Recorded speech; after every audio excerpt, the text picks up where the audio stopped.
Yo, what's up guys, and welcome to another Battle Simulator video.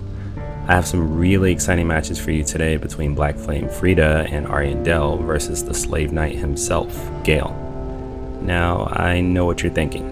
2 versus 1? Easy clap, right? Wrong, because Slave Knight Gael won every single time. So, I asked myself, what would happen if I multiplied Friede and Ariandel's health by 3? Would Gael still win? To answer this question, I've simulated 100 of these battles, and today we'll be watching the best ones from that collection. At the end of the video, we'll go ahead and analyze why the winner won using data I pulled from the game's files. In fact, the scores you're seeing now are my interpretation of that data and all of the battles that I ended up watching. Without any further ado, let's begin.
Friede and Ariandel were one dynamic duo. Combined, their enormous HP, overwhelming strength, and variable damage output meant that Gael had his work cut out for him. And it was really close, but they still fell short. Let's start by covering the advantages Friede and Ariandel had in this matchup. Together, they had a total of 58,000 HP, which is basically 2.5 Gaels, and that means that they could take many hits. But as big as Ariandel is, he's actually not a tank by any means. In fact, he's more of a sponge, and his defenses are terrible. When looking at his weaknesses, it's easier to come up with a list of things that he isn't weak to, which is basically magic and maybe bleed, depending on how you look at it. But his redeeming factor is that he hits like a truck. He's capable of dealing strike and fire type damage, with the former being an actual weakness for Gael since he doesn't have a flat damage reduction against strike and relatively low absorption in that area. Friede's defenses aren't anything to write home about either, but they are better than Ariandel's. Across the board, she's weak to all of Gael's damage types and has absolutely zero poise, which we'll talk about later. Offensively, Friede is capable of dealing slash, magic, fire, and dark type damage, all of which Gael are resistant to. But Friede's biggest advantage in this fight was the fact that most, if not all of her attacks accumulate frost, the status effect that Gael is most weak to. So, if Friede and Ariandel were going to win this contest, then they needed to be completely in sync.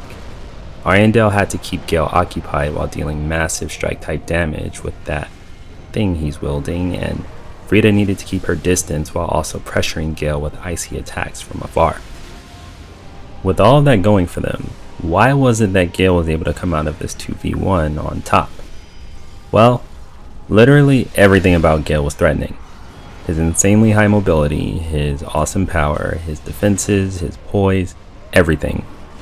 Gael is a beast. He's capable of dealing standard, strike, dark, lightning, sort of, and thrust type damage. All types that the duo was weak to. And as far as defenses go, Gael's were unmatched. I mean, look at his absorption. He basically reduces damage from all types by about 2/3, which is very impressive to say the least, but none of this really even mattered if you couldn't hit him. Gael's mobility was unparalleled. In most of the fights he won, he would usually leap or sometimes even teleport over to Ariandel and kill him first, which Friede seemed completely fine with. And once Ariandel died, Gael was free to take Friede on 1v1. Since Friede doesn't have any poise, it was pretty much over. Honestly, this match could have gone either way though. What really sealed the deal for Gael was his mobility. In spite of all the HP Friede and Ariandel had, if they couldn't hit him, then it was only a matter of time before they both fell. That pretty much wraps up the fight. Now that we know what would happen if Gael took these two on by himself, what would happen if his opponent was immortal?